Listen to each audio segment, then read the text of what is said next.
What an amazing group of people. So glad that you are all here. I forward. There we go. Backwards. Got it. I'll address the elephant in the room, the black eye. My pantry is trying to kill me. So other than that, I'm fine. And I think it's one of those things that cancer helps you just laugh at, right? Like, this is hilarious. This is nothing. And I'm sporting it with pride because I'm not good enough with makeup to cover it up. In Christmas of 2015, I literally was such an arrogant person in the fact that I thought I knew everything there was about cancer because it had been my entire career. I had treated many cancer patients. I had held their hand. I'd watched them cry. I had trained students into how to be good with patients. I had been in multiple cancer programs across the country. And then I got the diagnosis of breast cancer and realized, oh, I know nothing, right? Like, I literally know nothing. And it was very scary. And we're going to talk a little bit about that journey today. And a lot of it mirrors exactly what these amazing women have all already said, right? Like, you've taken lines right from my script. So the first thing I always do is talk about the definition of survivorship. Edie already touched on that. Examining all of the things that we go through, whether it be physical, emotional, just talking about survivorship and dealing with it, and a lot of the resources that are out there. And today there is so many nationwide and locally, such as Project 31 and Edie's group, that it's just, we're so fortunate, so fortunate. If we look at, sometimes it works and sometimes it doesn't work. All right. I'm in the medical profession. I like statistics. I like numbers. I like to know what my odds are. And that was the first thing I looked at when I got diagnosed. Where do I stand? I trust the science, right? According to the American Cancer Society for this year, their facts and figures, it's such an interesting document to look at if you're in the cancer profession. There are going to be over 24,000 cancers that are going to be right here in this state for this year. And that's a lot, right? Like, that really does sound like a big number to me. All of our cancer deaths in people under 50, if we look at those today, number one in men and women is colorectal. And I'm sure you are hearing that. You are seeing that. It's very much talked about. The really good news is that we have 4 screenable cancers that, while it's bad news they're on the rise, the good news is they're screenable. And we all know how important screening is today. From ages 0 to 54, colorectal is right on up there, and 30 to 44, we're actually seeing cervical cancer make a resurgent, which is very unfortunate. So if you leave with nothing, even though you already know this, remind your friends and family, get screened, get screened. It is so vital. I think that it just likes to be pushed a lot. So survivorship, right? 18.6 million cancer survivors in the U.S. That's 5.4% of the population. This number is projected to grow, as you can see here, to over 26.1 million by 2024. It is a very, very large number. Of that, from 22 to 40, the number of people in the United States who have lived 5 or more years after their cancer diagnosis is projected to just continue to increase by 53%. And that's good, right? Like, we're catching these cancers earlier. We have better ways to treat it, and we're all living longer. But we have to deal with those things, right? This data, 70% of survivors in the U.S. have lived 5 years or more. The really interesting to me is 22% of us have lived or are going to live 20 plus years or longer. There are 4.3 million breast cancer survivors in the United States. 23% of all cancer survivors are breast cancer survivors. So there's a lot of us, right? There is really a lot of us. I love that Edie definitely immediately brought up the definition of a cancer survivor. It's right on. I mean, the NIH says this. Cancer Nation says this, American Cancer Society. Everybody is in agreement. The day, the minute, the second that we get diagnosed, we are a survivor.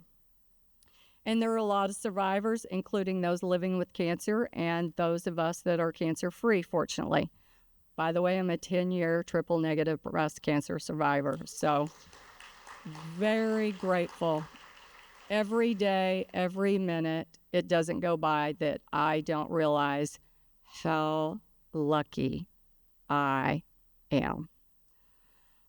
Most important, I think, is that being a survivor means to that individual will change over time. I don't know, in the 10 active months of treatment, I can't tell you how many items I gave away to the cancer center. I wanted nothing pink. I didn't want a hat to put on my head. I did not want any of that. I refused it. And was happy to give it away, though me and my husband did have some fun with the hats. But that just wasn't who I was. It took me a long time and a lot of emotional work. Edie, I'm going to cry too. To get to the point to where, I wanted to put on that pink jacket and I wanted to talk about how hard it is and what, particularly that Edie heard me give this talk to the Society of Women in Radiation Oncology. And I give it to them every year. And they're young women that are radiation oncologists, and let them know, while you think you know a lot, you don't. This is what it's like. This is what it feels like. And you need to remember that while you're treating those patients and when they come back, of the problems and the issues that they have going on. Some people definitely embrace Thriver while others don't. There's no right or wrong to that. It's what we feel and how we feel at the moment. And some people probably graduate to being a Thriver. You may definitely acknowledge yourself as a Thriver, because if you look at that, they are typically people, as they get defined, we all get defined at some point, right or wrong, that embrace the positive outlook, seek personal growth, and may even view their experience as a catalyst for positive change in their lives, right? I had never thought, I don't think I knew the word Thriver for quite some time, right? So in essence, while all Thrivers are survivors, not all survivors want to relate and say that they're Thrivers, but being proactive, concentrating on well-being, is a personal thing, and we all handle it a little bit differently, and that's okay. I don't know what to do. Is there something I should point it to? There we go. So this is one of my most favorite quotes, and it always had been. I am a woman and a girl raised on a ranch in western Oklahoma by a cowboy and a hardworking mama. And we had to work hard to survive, and I've always been a survivor. Didn't know I was going to be this pink survivor, but that's good, right? And so when I first got diagnosed, while I was devastated, I was like, okay, I know the numbers. I know all the things there is that can happen and what it's going to be. And I knew how to push. And I was lucky because I knew people. I was in the cancer industry. I made everything happen really fast. And that's another area where I know how lucky I was, because I could push and I could go where I wanted to go, right? But then I found out it was triple negative, and that was actually Christmas Eve. And the first thing I did was send my pathology to a friend of mine who's a radiation oncologist, and we had a long talk that evening, right? And that moment is when I knew, okay, triple negative, it's very aggressive. I had the supplemental pathology, and I knew we had to really get to work fast. So we did. So I think one of the big common misconceptions that I see all the time, and it's really what I expected, was get cancer, get treatment, be done, and everything goes back to normal, right? And that may be true for some cancer survivors, but it certainly was not for me. And I've talked to women that it was that simple for them. And I've talked to women that it was even worse than what I went through. So it definitely runs the gamut as to how we feel, right? It is one thing to survive cancer treatment. And for you triple negatives, you guys know how bad that chemo is, right? Like, and it's horrible. But it's a total another thing to survive the cancer experience and to settle into survivorship. Survivorship is a whole different animal. I had no idea, none. I thought I knew so much. I understood the science behind the cancer diagnosis. I knew chemo. I knew surgery. I knew radiation. I was virtual cancer expert, right? But I can tell you, I was absolutely clueless to the emotional toll that it was going to take on me and my family. And I think that happens more often than not. So this is what I thought was going to happen.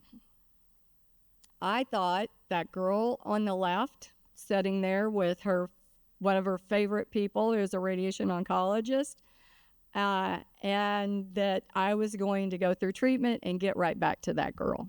And I was 48 years old, call myself a girl. I'm 58 today. I'm still a girl, right? Still got a black eye from playing too hard, right?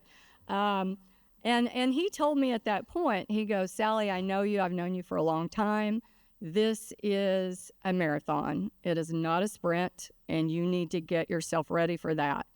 And I naively thought he was talking about the treatment. And maybe he was, right? But looking back on it, I realized that while surviving treatment was just horrific, and you look at me, I mean, that is a sickly looking person right there, right? But survivorship is next level. It is a lot harder, right?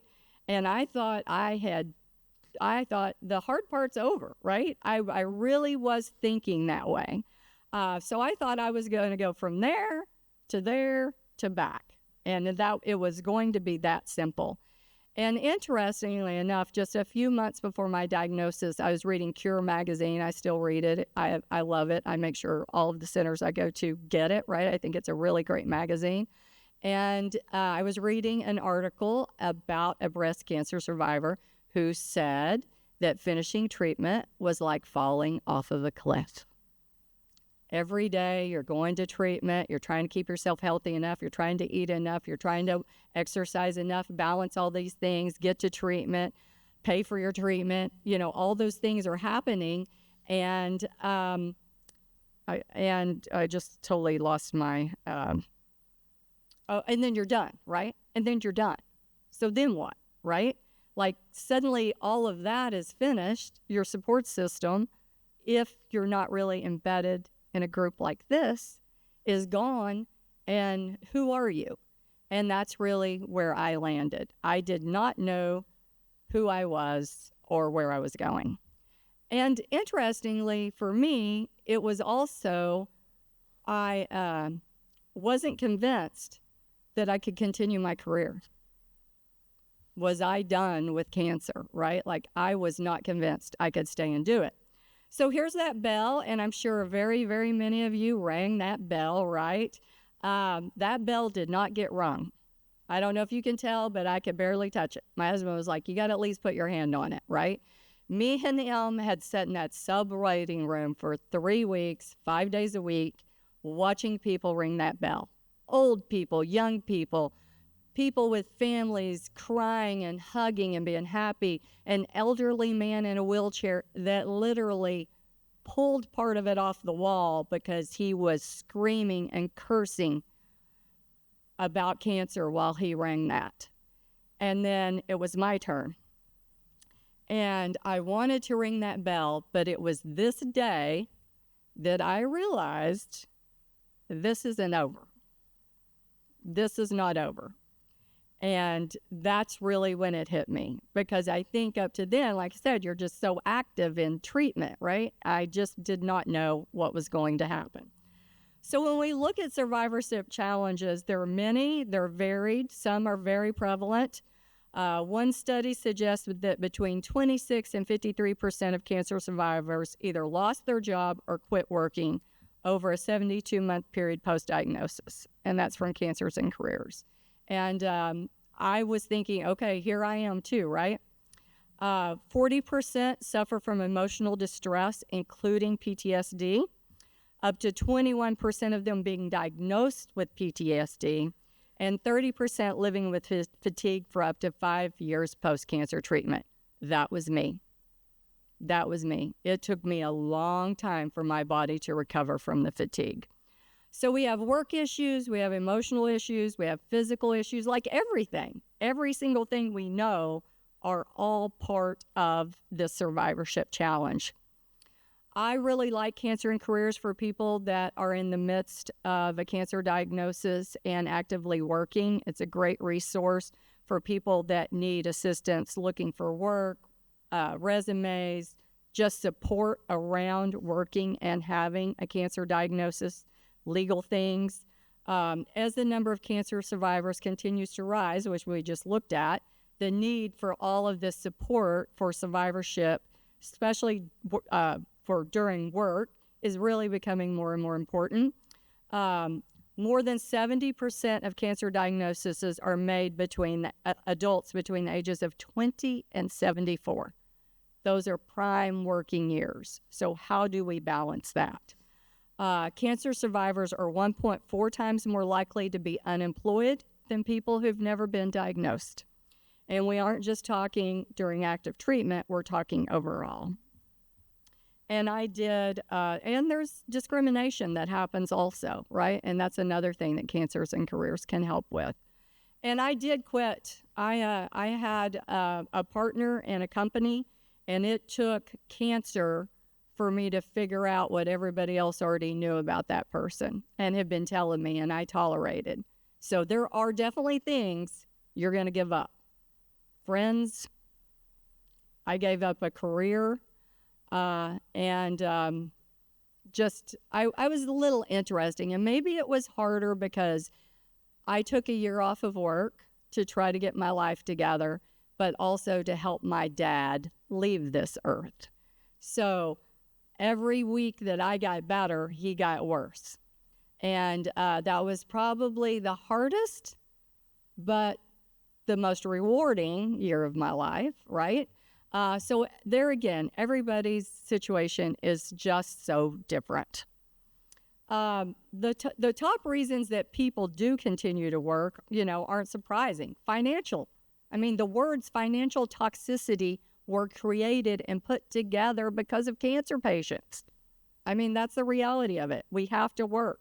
That sense of purpose is very important. And that need to try to stay normal, whatever that is, right? I worked all during treatment. I couldn't travel, which I usually did, but I worked, and I told my husband maybe 5 or 6 years post-treatment, I'm like, I wish I wouldn't have worked. I wish I would have been kinder to myself. And he's like, oh, you're crazy. He goes, you would have been 10 times worse. Like, you needed the distraction and the sense of purpose. And, he knows me better than I do. The reason that Cancer and Careers is even in existence is because in 2001, they're a nonprofit, the Board of Governors of the Cosmetic Executive Women Incorporated were sitting around the room, and they realized during a board meeting that 5 of their 40 members had cancer. Some of them talked about it, some of them didn't, right? Some of them quit their jobs, some of them didn't. There was just this instance of knowing, hey, and this is going to continue to get worse as we have more young people being diagnosed. It's the, how do I tell my boss? What will my coworkers think? How do I balance work and treatment? There's been a lot of studies on why people quit, and a lot of it goes back to they just can't. They've changed, you've changed, and nobody around you has. That's the hardest part, right? There's a young lady sitting out here right now, Lisa. Me and her talked a lot during her treatment. And when she took some time off for work and when she was ready to go back, she was like, I don't know what it's going to be like. And we talked about that and said, well, let's make it be what you want. Let's manifest that right now. How do you want to go back? And she set a game plan, and it was really pretty smooth as far as there wasn't the unexpectedness from her coworkers or her because she laid the game plan. And what is that? What Edie spoke to? Getting your power back. We tend to feel really powerless, even though we may not realize it during cancer and cancer treatment and throughout afterwards on the survivorship part. It's really, really important to start getting our power back and realizing we do have choice. We did make the choice to get in the car and go to treatment, right? But sometimes when you're in the middle of that, it's really hard to do. The physical effects, there's this work, financial thing, then there's the physical thing. Some people handle that better than others. Long-term physical side effects of cancer treatment are rampant: fatigue, pain, cognitive issues. I would never have notes. Today I need them. Well, I could blame that on age, but I'd rather blame it on chemo, right? So there, take that, cancer. So, we are fortunate today that we do have choice. Yeah, I mean, the fact that it took legislation for us to have choice of surgical options and insurance paying for things is just blows my mind. But being in the insurance business, it shouldn't, right? But these pictures say a lot, right? Like there's a lot of things that a lot of people go through. Memorial Sloan Kettering says that women who experience menopause as a side effect of cancer treatment often have more severe symptoms that last longer than for women who go through menopause naturally. That's due to this rapid decline in estrogen that some of us end up with, right? But when you're getting ready for cancer treatment, what are you doing? You're just signing your name. Whatever you got to do, you got to do. You can't think about post-cancer. You have to think about today, right? Did I think about what high-dose chemo was going to do to my body? Yes. But did I think about what it was going to do to my bones? No. My heart? No. My skin? No. Because you can't go there. You have to just sign on the line and get treated, right? And then there's that interesting thing of when you are done and it's a couple of years and you're starting to have these problems and you complain about them, people look at you like, aren't you happy to be alive? Well, yeah, I'm happy to be alive, but this is also hard, right? Like, this is hard. I'm happy to be alive. They look at you like, why can you complain about a chin that's trying to fall off your face when you feel like you're too young for that to happen? An atrophied vagina. Like, I wouldn't talk about that, but it's a reality, ladies, and we have to talk about it, especially with our younger women. A heart valve that doesn't work as well. Well, okay, I'm still going to go climb a mountain, but I have to know that these things are happening. So it is frustrating when we encounter people that don't understand why we can't be happy all the time. This face has a lot of hair on it, and that wasn't my face, but I will tell you, I started chemo the middle of January. By the end of January, I was no longer looking in the mirror. I just quit. And what was there to look at? I wasn't putting mascara. I had no eyelashes. I had no eyebrows. Like, very quickly, all of that happened. And I didn't know that person. I didn't know who she was anymore. So I did not look in a mirror literally for 10 months. I will tell you, I didn't. And when I finished treatment, I still wasn't looking in the mirror. My husband and I were living in Phoenix at my sister's house, and a little second home thing that she had that, there was a reason why she bought that. None of us could figure out until I got cancer and decided to go there to get treatment, right? Like, we get taken care of, and we drove home. And we stopped at my sister's, and she had my dad over. Everybody was so happy to see us, and we're sitting down. And my dad goes, well, honey, you look pretty good. Already really getting into dementia, right? Like, and he's trying to be nice to me. And my sister was like, yeah, but we got to do something about that hair. And I'm like, hair? It's 2 millimeters long. And she goes, no, your face, it's covered. And I was like, what? Literally ran to the mirror, and my face was hairier than that woman's. And I was like, oh my God. I looked at my husband, I'm like, what were you thinking? Why didn't you tell me? And it was the first time I really saw him go, it's just everything's so bad. I couldn't tell you. I couldn't tell you another bad thing, right? Like, I just couldn't do it. I'm sorry. And I was like, how do I get rid of it? What do we do, right? Like, I never had that kind of hair on my face before. So it's all of those things. Like, you continually get slapped in the face. Well, pun intended, isn't what happened. It was a Tupperware shaker that fell off the counter. Anyway, there's all of that that goes on, the physical things. The emotional side is huge, right? I mean, survivors often deal with emotional and mental health challenges, depression, anxiety, the PTSD that we talked about. The psychological impact of having faced a life-threatening illness can really be profound. I'm sure everybody in here knows what scanxiety is, right? Like, it's that time. You talked about it. Like, if it's more than 20 minutes, I'm freaking out, right? We all face those in different ways. One published study found that about 59% of cancer survivors experience at least moderate levels of fear of recurrence, and 1 in 5 experience really high levels of fear of recurrence for a long time. So knowing the prevalence and severity of that is different, depending on who you are and what you are. And it really shapes healthcare provision policy and research on healthcare as far as cancer recurrence. So they are looking at this more and more because of so many people feeling it and talking about it, right? Social relationships, getting back into the groove of things, feeling isolated if you're around a lot of people or around a group of people that have never, and sometimes people don't know how to handle people with cancer, right? Like, they don't understand our morbid humor that a lot of us get, right? Like, I mean, seriously, it happens.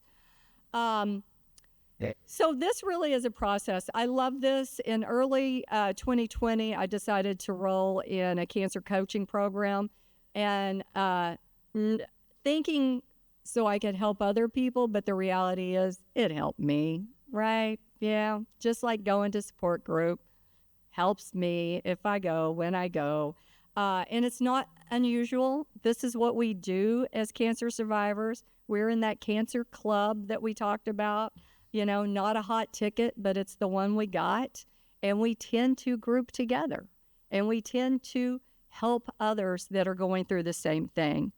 This is mirrored from the hero's journey, and it really details what happens during the process.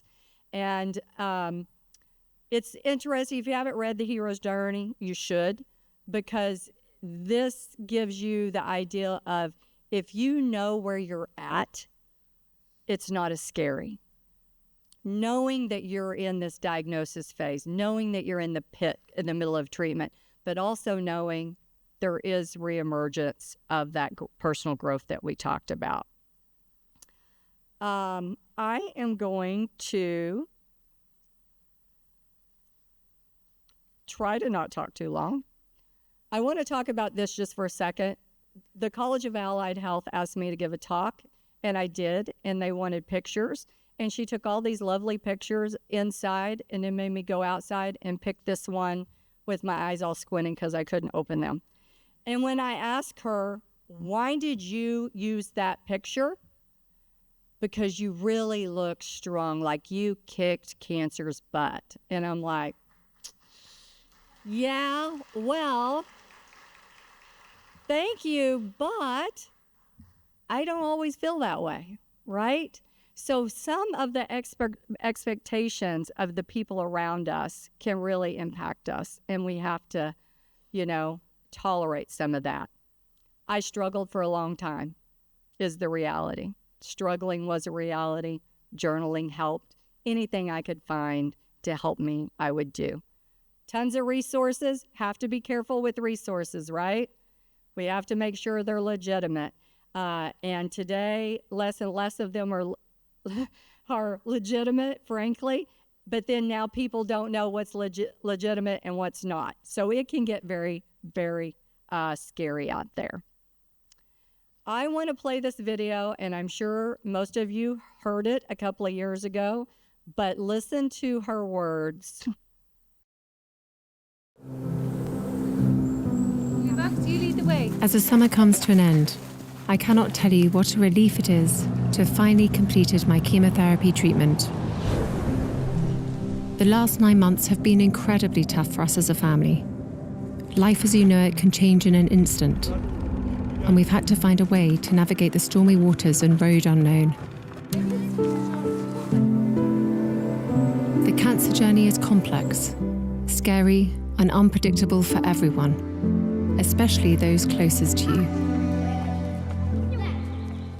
With humility, it also brings you face to face with your own vulnerabilities in a way you've never considered before. And with that, a new perspective on everything. Is this filming? Hello? Hello? This time has above all reminded William and me to reflect and be grateful for the simple yet important things in life, which so many of us often take for granted, of simply loving and being loved.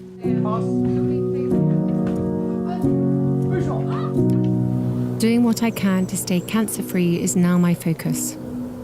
Although I have finished chemotherapy, my path to healing and full recovery is long, and I must continue to take each day as it comes. I am, however, looking forward to being back at work and undertaking a few more public engagements in the coming months when I can. Despite all that's gone before, I enter this new phase of recovery with a renewed sense of hope and appreciation of life.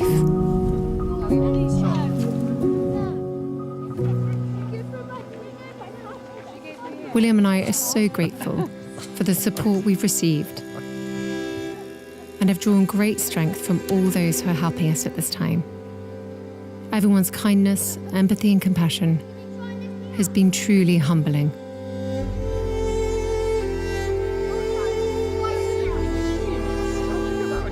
To all those who are continuing their own cancer journey, I remain with you, side by side, hand in hand. Out of darkness can come light, so let that light shine bright.